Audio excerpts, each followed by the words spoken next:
zaujain. Kami ciptakan manusia berpasangan, laki dan perempuan. Ini adalah fitratallahi allati fataran nasa 'alaiha la tabdila li khalqillah.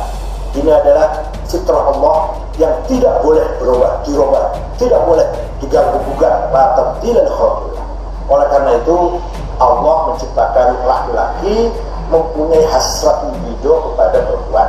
Perempuan diberi hasrat libido kepada laki-laki. Ini fitrah Allah seperti itu.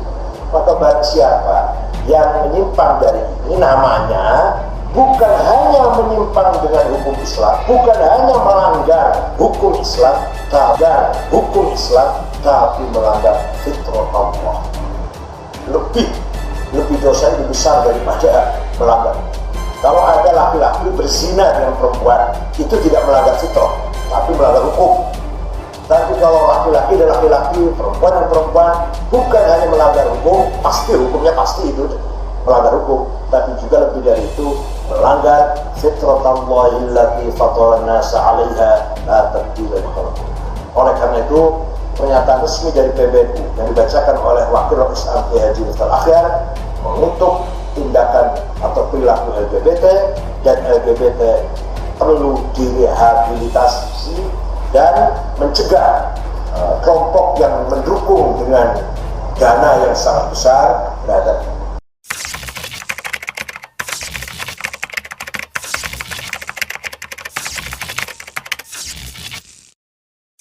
Sekarang ini yang memprihatinkan ini diantaranya adalah hubungan yang sejenis. Laki-laki senang sama laki-laki, perempuan senang sama perempuan. Padahal ayam itu tidak senang ayam laki, tidak senang ayam laki, senang ayam perempuan. Kambing laki senangnya kambing perempuan, tidak ada. Kambing laki senang kambing laki, itu tidak ada. Ya ini yang katanya Allah, bakal an'am balhum adl, seperti binatang ternak tapi lebih parah. Sampai ada aplikasi di HP khusus orang yang senang sejenis, yang menggunakan aplikasinya itu lebih dari 5 juta orang. 5 juta orang. Padahal zamannya Nabi Lut yang orang yang sejenis senang itu tidak lebih dari 100 orang. Diazab oleh Allah Subhanahu wa taala. Umatnya Nabi Muhammad sekarang, katakanlah dari aplikasi itu saja sedunia ini sudah lebih dari 5 juta orang. Tapi tidak ada azab. Tidak ada azab kan? Turun azab yang memusnahkan tidak. Padahal yang melakukan hubungan katakanlah sekarang LGBT itu lebih banyak jauh dibanding umatnya Nabi Nuh, umatnya Nabi Lut. Tapi kok selamat? Kok tidak ada azab yang seperti dahulu?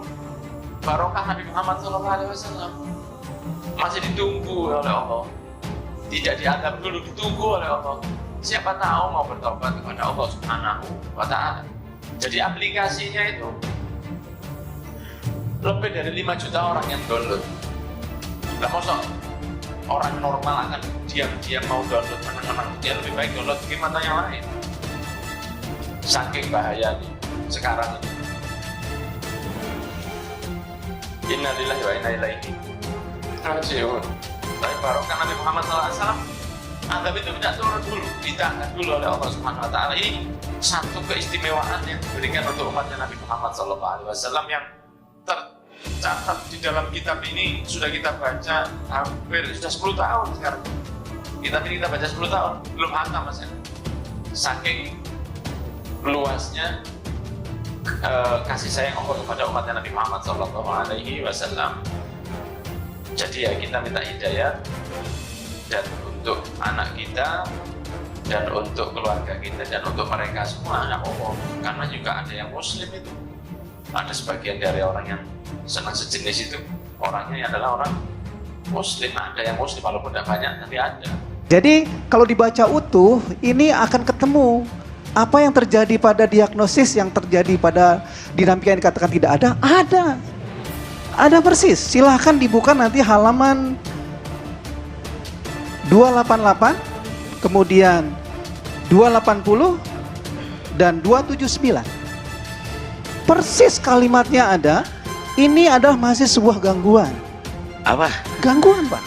Gangguan apa? Gangguan jiwa. Itu bukunya buku saku, Pak. Ya, ini bukunya buku textbook. Ya, itu buku saku namanya.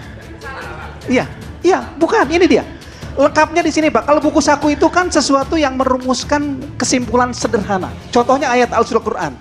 Fawailul lil musallin misalnya, dibacanya cuma satu ayat tadi, celaka orang yang sholat. Dia tidak baca utuh, padahal utuh halaman 288, Pak. Gangguan psikologis dan perilaku yang berhubungan dengan perkembangan dan orientasi seksual adalah F66 X1 homoseksualitas, F66 X2 biseksualitas. Tertulis jelas, silahkan dibuka.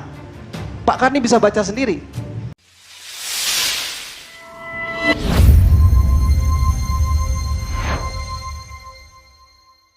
Bagaimana pandangan Islam terhadap LGBT, lesbi, gay, biseksual, transgender?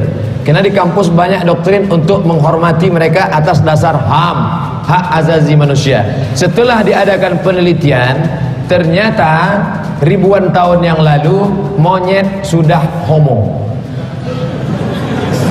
Monyet itu sudah homo. Jadi kalau ada mengatakan bahwa puncak peradaban manusia adalah homo LGBT, maka monyet lebih dulu tahu tentang LGBT.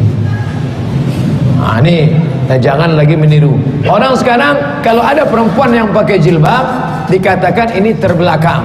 Padahal terbelakang adalah ketika tidak pakai baju. Lalu ketika manusia mulai kenal peradaban baru dia pakai baju.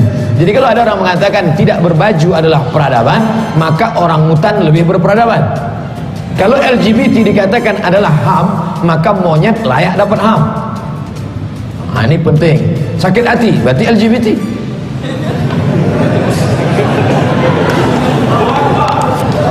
Ada orang berkata LGBT ini adalah given, pemberian Tuhan.